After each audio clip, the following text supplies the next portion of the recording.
Remote control criminal का अगर दिल्ली से चल रहा है तो दिल्ली जाकर पकड़िए।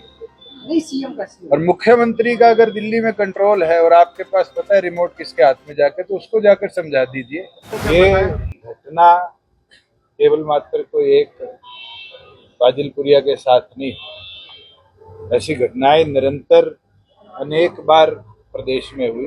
तो जिस तरह की लॉ एंड ऑर्डर सिचुएशन प्रदेश में आज बनी है, बड़ी चिंताजनक है। जब से होम विभाग मुख्यमंत्री के पास आया तब से जिस तरह के हालात प्रदेश में बन रहे, मुझे लगता है पुलिस प्रशासन पर मुख्यमंत्री की पकड़ नामात्र है। निरंतर थ्रेट्स बारी बारी दी जा रही है। आज कमिश्नर ऑफ पुलिस से मिलकर हमने यही आग्रह किया है कि इमीडिएट जितने स्पेशल स्टाफ या देश अपने प्रदेश के अंदर स्पेशल टास्क फोर्स के जितने यूनिट्स हैं, उन सबका सहयोग लेकर उन लोगों को इमीडिएटली ट्रेस किया जाए, सख्त से सख्त कार्रवाई हो। जो लोग इन्वॉल्व रहे हैं उनके प्रति कड़ा एक्शन लिया जाए। और जैसे पहले थ्रेट परसेप्शन पर हरियाणा पुलिस ने सिक्योरिटी कवर राहुल को दे रखा था, वो कवर दोबारा दिया, क्योंकि पिछले महीने जो 2 सिक्योरिटी गार्ड फाजिलपुरिया को दिए हुए थे उनको विड्रॉ किया गया। स्वयं मेरी सीपी गुड़गांव से बात हुई, उन्होंने मेरे को विश्वास जताया था कि हम थ्रेट परसेप्शन जो एक प्रोसेस है हर 6 महीने में करने का, उसको दोबारा करवाकर सिक्योरिटी कवर देंगे। तो सिक्योरिटी कवर नहीं दिया गया और उसके बाद ये घटना हुई जब शाम को ये अपने घर से निकला। इसका मतलब वो क्रिमिनल निरंतर रेकी भी कर रहे थे और रेकी कर कहीं ना कहीं जान से मारने का प्रयास किया गया। आज ये घटना केवल मात्र कोई एक फाजिलपुरिया के साथ नहीं, ऐसी घटनाएं निरंतर अनेक बार प्रदेश में हुई। जैसे हमारा व्यापार सेल का प्रधान होता था रविंदर सैनी फांसी से, उनको सरेआम उनके शोरूम में जाकर गोली मार दी गई, जबकि उनको पुलिस वाला एक जवान भी दिया गया था सिक्योरिटी कवर में, पर लापरवाही थी। निरंतर उसको पुलिस को बताने के बावजूद भी उन क्रिमिनल्स की बेल हुई और बेल पर निकलकर, क्योंकि वो एक और मामले में गवाह था, उस पर गोलियां चलाई गई, उसकी जान ली गई। मुख्यमंत्री से भी उनका परिवार मिला था। निरंतर मुख्यमंत्री ने विश्वास दिलाया कि न्याय दिलाया जाएगा, क्रिमिनल पकड़े जाएंगे। आज तक उसमें भी कोई बड़ी कार्रवाई नहीं है। तो जिस तरह की लॉ एंड ऑर्डर सिचुएशन प्रदेश में आज बनी है, बड़ी चिंताजनक है। और मैं तो यही मांग करता हूं कि ऐसे क्रिमिनल्स को जल्द से जल्द पुलिस प्रशासन पकड़े। सीपी साहब ने कुछ बताया कि कोई आइडेंटिफाई हुए हैं, क्योंकि कोर्स ऑफ इन्वेस्टिगेशन है, वो हमें ज़्यादा डिटेल्स तो नहीं दे पाए।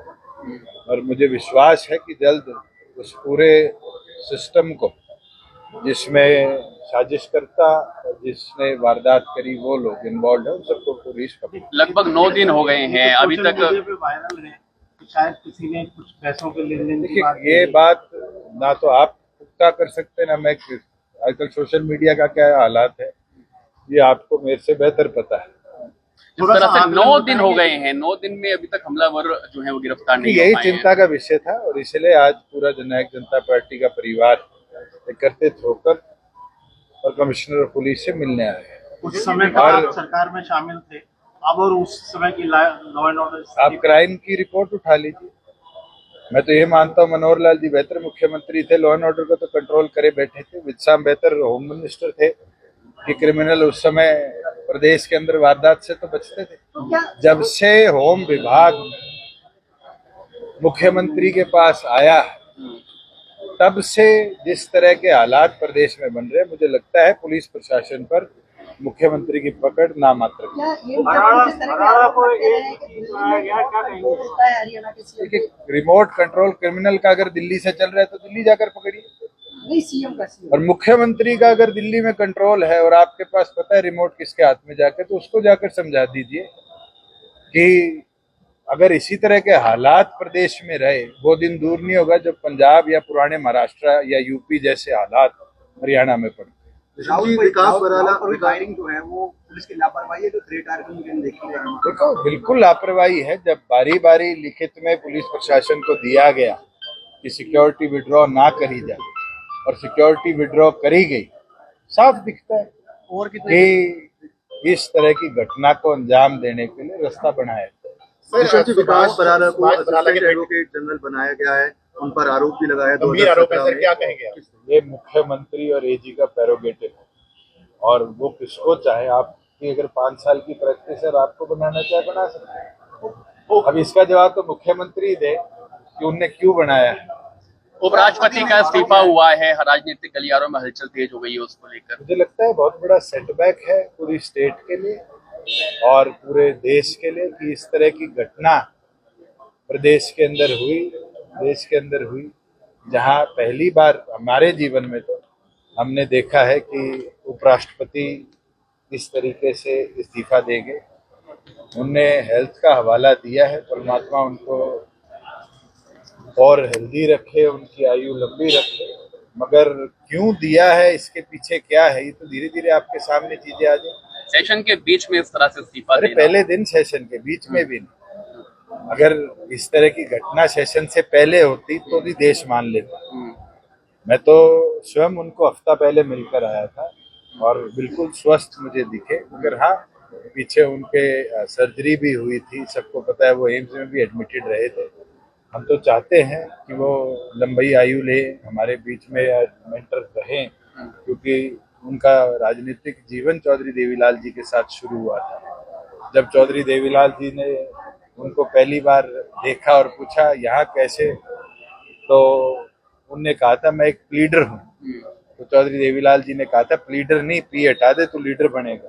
और उनको ये अवसर मिला देश के उपराष्ट्रपति पद पर जाकर, और शायद उपराष्ट्रपति पद की गरिमा को उनने बढ़ाया।